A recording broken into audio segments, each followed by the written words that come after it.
The Lemonade War, Chapter 6. Chapter 6. Underselling. Underselling. Verb.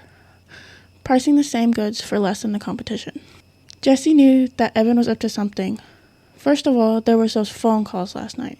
At least 10 of them. Then he'd come knocking on her door this morning asking if he could use the pieces of foam core she had leaning against her bedroom wall. No way, she answered. That's for my Labor Day display. Oh, give it up. Today's Thursday and the contest is on Monday, and you don't even have an idea, Evan said. I do too have an idea, I'm just not telling you. Jessie still didn't have a clue about her Labor Day project, but she wasn't going to give Evan that satisfaction of knowing that. Then how come you haven't done anything, Evan said, pointing at the blank foam core and the bags of untouched art supplies. You're supposed to have pictures and typed up information and a big title, and it's supposed to be like a school report. Jessie scrunched her eyes and pursed her lips in a "you're such an idiot" look. Don't worry, it's going to be great, and it's going to win first prize. And anyway, Mom bought all those supplies for me, and I'm not giving anything to you. Jessie heard Evan mutter miser, just as she slammed the door in his face. And now 3 of Evan's friends were over, Paul, Jack, and Ryan, and all 3 had shown up with paper bags, and they were all in the garage making lots of noise with a big "keep out" sign taped on the door. Not that Jessie would have gone in there anyways. Who cares what a bunch of boys are doing? But she wished Megan had invited her to come over before lunch instead of after. Jessie went into the kitchen to make a turkey sandwich, and the boys had left a slimy mess of peanut butter Doritos and, yes, sticky puddles of lemonade mix. Jessie quickly looked in the trash can under the sink. There were 12 empty cans of frozen lemonade.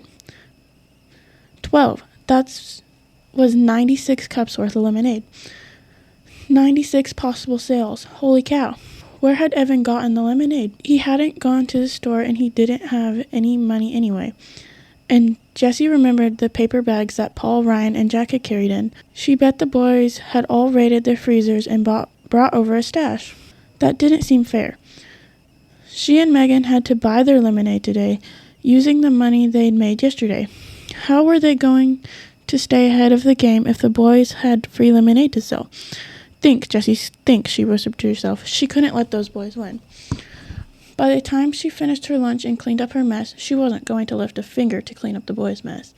She had the beginning of a plan in her head, which is why she found it doubly confusing when she knocked on Megan's screen and Carly Barnwell came to the door. Jessie'd been all ready to say, I've got a great idea, but then there was Carly looking down at her like she was an earwig. Is Megan home? Asked Jessie. Carly didn't open the screen door as she looked left and right behind Jessie. Where's Evan? Huh? Said Jessie. Megan came running down the stairs carrying bottles of nail polish. Oh, hi, Jessie, she said, opening the door. She poked her head out and looked around. Where's Evan? He's at home. Why? Asked Jessie. Carly made a noise like a snorting hippopotamus. I thought you said he was coming, said Megan. No, I didn't, said Jessie. You just said it would be fun to make lemonade stand with all 3 of us. And I said, yeah, that would be fun. So he didn't want to? Asked Megan. I never asked him, said Jessie. Oh, I thought you were going to, said Megan. Then you should have said, hey, Jessie, ask Evan if he wants to make a lemonade stand tomorrow. And then I would have asked him. This was exactly what drove Jessie crazy about girls. They always said things halfway and expected you to get the other half. And Jessie never got the other half. Carly gave Megan a look. Jessie wasn't positive what the look meant, but she was pretty sure it wasn't a nice one. That was the other thing that Jessie hated about girls. They were always giving looks that contained all kinds of strange and complicated messages. Last year in 2nd grade, there had been 4 girls who were always exchanging looks with one another. Becky Baker and Lorelei Sun, Andrea Hennessy and Alina Garrett. Jessie watched them and knew that Evan was right. They talked without words. They used their eyes to pass secret messages. She also knew that they didn't like her, but only because Evan had finally explained it to her over Christmas vacation. Jessie was surprised when he told her this. They laughed so much. How could they be mean? They were the four who started the club, the Wild Hot Jelly Beans Club, or as they called it, the WHJ Club. Becky was president, and she was always telling the others what to do. They made signs and paper buttons and membership cards. The teacher, Miss Soren, didn't usually allow clubs in the classroom, but she made an exception, telling the girls, "I'll let you wear your buttons in class, but only if you let all the other kids join, if they want to." By the end of the day, every kid in class was wearing a WHJ button, even Jessie, who never belonged to a club before. It had seemed like Becky was being so nice to her. "That should have been your first clue," Evan told Jessie later. Becky made extra buttons for Jessie and helped tape them all over her shirt. And she made a special membership card for her and even a WHJ sign that she helped Jessie glue onto her writer's workshop folder. Jessie remembered all the girls laughing and Jessie laughing too. And all those strange looks that Jessie and Lorelai and Andrea and Aline kept flashing back and forth like secret notes passed in class that Jessie could never read. The very next day, Miss Soren collected all the buttons, gathering up all the membership cards, and even replaced Jessie's writer's workshop folder. "No clubs in the classroom," she said. "I made a bad choice by allowing it for even one day." On the playground, Jessie went up to Becky. "Why is she breaking up the club?" she asked. Becky gave her a sour look. She'd been grumpy all morning. "You don't get it, you dummy? WHJ doesn't stand for Wild Hot Jelly Beans. We just said that so to Miss Soren. It stands for We Hate Jessie. It's the We Hate Jessie Club, and everyone in the class is a member." Jessie stared at Becky. Why did they hate her? What had she ever done to them? It didn't make sense. And then Lorelai, Andrea, and Aline had laughed, and even Becky had managed a smirky grin. "Jerks," Evan said later. When Jessie told him the whole story, they got rocks for brains. "But Jess, you've got to be on the lookout for girls like that." Standing in Megan's front hall, Jessie stared at Carly. Something inside her told her Carly was a girl like that. "Look," said Jessie, "it doesn't matter. Evan can't come over. He's busy, and we've got to get going on our lemonade stand. I've got a great idea." "We don't want to do a lemonade stand," said Carly. Jessie looked at Megan. "It's just that." Megan fiddled with the bottles of nail polish in her hand the same way she'd fiddled with her band bracelets the day before. "It's kind of hot, and we did the lemonade thing already. And now Carly is over, so, "You said you wanted to," said Jessie. "And I thought you liked me," she added in her head. She felt her lower lip tremble. "Not now," she shouted.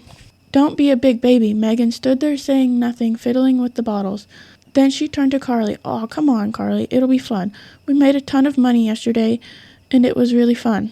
Carly crossed her arms, tightened her lips, and raised one eyebrow. It was amazing how high she could raise that eyebrow. Jessie had never seen an eyebrow go that high. "Oh, come on, Carly," Megan said again. Carly didn't move a muscle. "Well, then I guess..." Megan's voice trailed off. She clicked one bottle of nail polish against another so that it made a tapping sound that filled the long silence. "I guess me and Jessie will do the lemonade stand alone then." Carly dropped her eyebrow and her arms. "Whatever," she said as she walked out the door. "Spend the day babysitting if you want." The screen door slammed, followed by a huge buckful silence.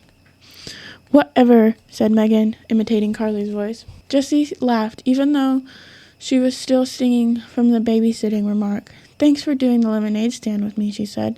"Are you kidding?" said Megan. "She's such a stuck-up jerk. I didn't even invite her over. She just rode by, and when I said that you and Evan might be coming over, she just walked into the house." "Are all the girls in 4th grade like her?" asked Jessie. She tried to sound casual. Some are, some aren't," said Megan. She sat down on the stairs and opened a bottle of sky blue nail polish. With the quick, expert strokes, she started painting her toenails. "Hey, that's right. You're going to be in our class next year. That's so weird, jumping a grade." "A lot of people skip a grade," said Jessie. "Really? I've never met one before here. Do your toes green and then we'll be coordinated." Jessie ended up getting more nail polish on her toes than on her toenails. But by the time they were done, Jessie had explained her plan for the day. Value added. See, she said, pulling 10 bright ideas to light up your sails from the back pocket of her shorts. She turned to bright idea number 2 and pointed with her finger. Value added. Something extra. Something as a special feature or attractive packaging added by a company to a product that makes the product more desirable in the marketplace. That means we give customers something extra they didn't expect, explained Jessie. I mean, anyone can go home and mix up their own batch of lemonade, right? So if we want them to buy from us, we've got to give them something extra. We add value. Great, said Megan. What are we going to add? Well, how about chips and maybe pretzels? Everyone likes chips and pretzels. We'll just have a bowl on the table and anyone who buys lemonade can have some free snacks.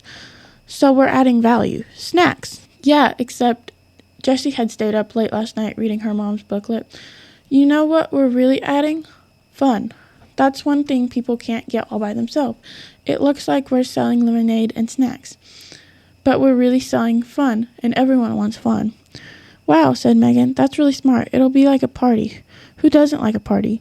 Jessie nodded her head. She carefully tore out the definition of value added from her booklet and put it into her lockbox. Her mother always said, some ideas are like money in the bank. An hour later, they were all set up. The lemonade stand was newly decorated with streamers and balloons. 3 bowls of snacks, Cheetos, potato chips, and pretzels, were set on top. Jessie had lugged Megan's boombox all the way downstairs, and Megan was doing the DJ thing with her CD collection. It looked like a party had somehow sprung up right in the middle of the hot concrete sidewalk to anyone passing by. The lemonade shouted, "Come over here. This is where the fun is." As soon as the music had come on, customers had started drifting over. One of the moms across the street set up a sprinkler in her front yard. As soon as all the kids in the neighborhood were running through the sprinkler and grabbing handfuls of Cheetos, 2 women walking their dogs stopped for a nibble. They ended up staying an hour, and 3 or 4 of the neighborhood mothers set up lawn chairs nearby and talked and ate pretzels while the kids ran through the water. But Jessie noticed a funny thing. Even though there was an endless buzz of activity around the stands and the chips were flying out of the bowls faster than Megan could restock them, they weren't selling much lemonade. Hey, Jordan, said Jessie as the 4-year-old boy ran by in a bathing suit. Don't you want a cup of lemonade? Jordan dive-bombed the pretzel bowl and came out with a fistful.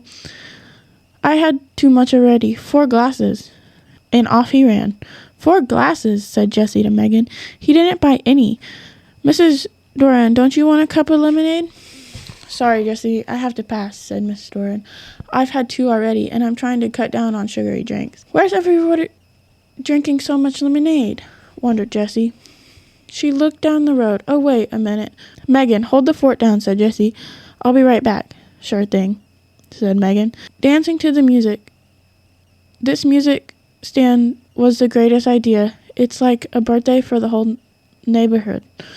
Jessie headed down the road.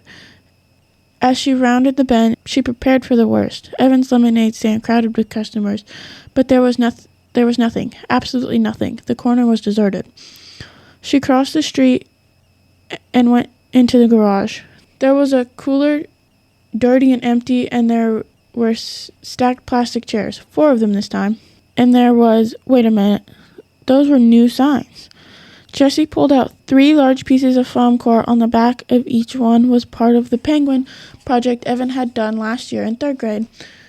On the front were big letters. Slow down, cheapest lemonade in town ahead. To yesterday's prices, today's lemonade. You won't believe your eyes. Icy cold lemonade, just 10 cents a cup.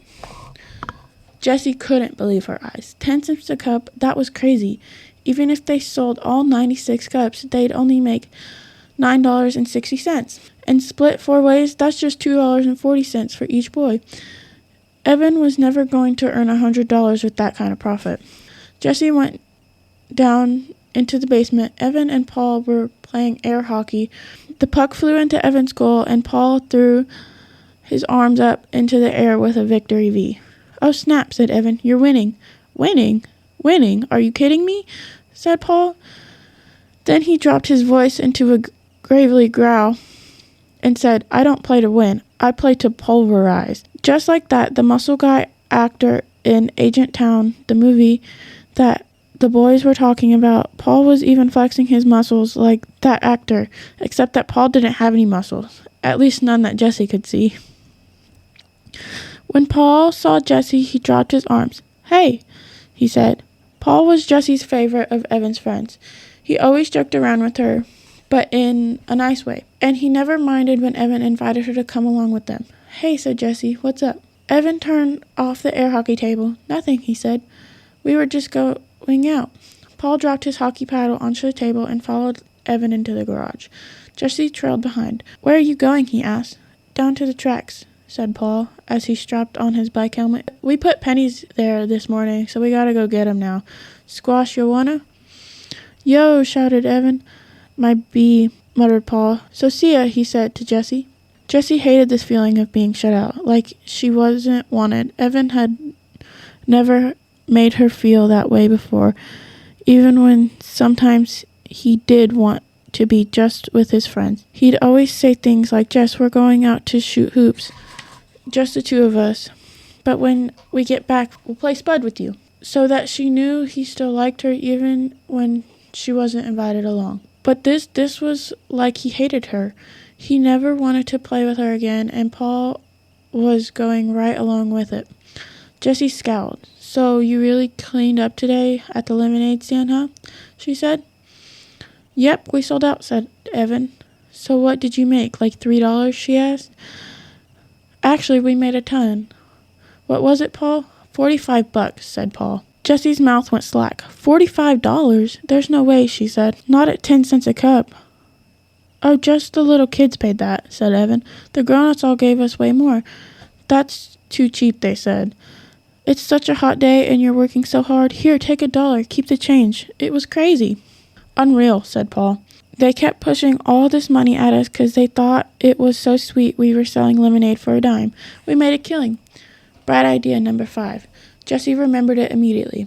That's called goodwill, she said, silly, picturing the exact page from her mother's booklet with the definition on it. Goodwill, an intangible but recognizable asset that results from making/selling good products, having good relationships with your customers and suppliers, and being well regarded in the community. It's when you do something nice in business and it ends up paying you back with money, she sighed. Why hadn't she thought of that? She would be sure to tear that definition out and put it in her lockbox when she got back to the lemonade stand. Well, whatever. We cleaned up, said Evan. Even so, said Jessie, trying to find some way to prove that Evan had not had a good day selling lemonade. You had 4 people working the stand, so if you split $45 4 ways, that's only $11.25 each. It's still way more than I'm going to make today, she thought, since the whole neighborhood has already filled up on cheap lemonade. We're not splitting, said Evan. The guy said I could keep it all. Right, said Paul. All for a good cause. That's not fair, said Jessie. Sure it is, said Evan as he got on his bike and pushed off. In case you didn't know, that's what it's like to have friends. Evan crossed the street. Ouch, said Paul. TTFN, Jess. He followed Evan. Jessie was left standing alone in the driveway.